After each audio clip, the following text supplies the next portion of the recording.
Prior to Haleakala National Park, this area was Haleakala Ranch. So the area was heavily impacted by ungulates, cattle, goats. It was in the 80s when the park finalized the fencing project. Immediately following that fencing and the ungulate removal, there was a really noticeable spike in silversword individuals. The populations rebounded tremendously.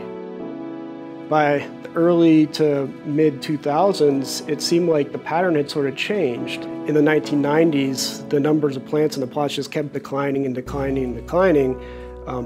Almost year after year, we kind of embarked on this larger effort to kind of nail down what was happening to the larger population. And it became clear that the population trend changed from increasing to all of a sudden going on this downward trajectory that has continued for about the last few decades.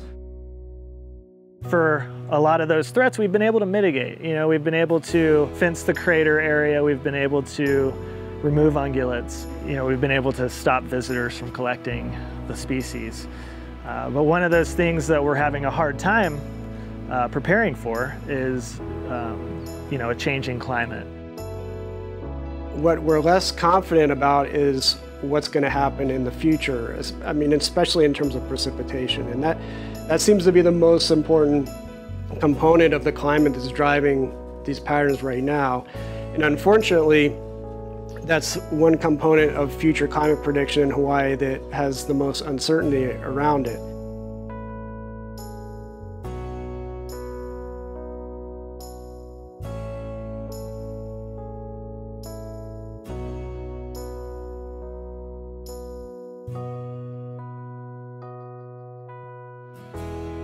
But given that uncertainty, I feel like at this stage, it's really important to kind of prepare for that potential warmer and drier scenario and figure out what we can do if it does unfold in that way. What that has led to now, when working with the park, is we're doing more outplanting. We're putting in more plots where we can get a better idea of where plants are surviving better, where they're dying more. And so we've instituted a new network of plots across a wider range in rainfall and elevation. And we recently just put those plants in the field in January, and we're tracking to see how they're going to be doing over the next couple of years. We're going to take these, we're going to give them to the 100th-year anniversary of the park. We had a goal to get as many fourth graders as we could into the park. So for resources management, our goal was to have those fourth graders plant silverswords. What an opportunity to plant the park's iconic species, a threatened species at that. This is a really collaborative project, and it's, none of this would be possible without the interest and the collaboration of the park.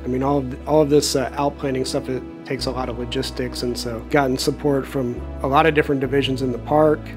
Obviously the veg management unit has helped with the outplanting, but even the facilities has helped pack in plants on mules, and other divisions have helped in various ways.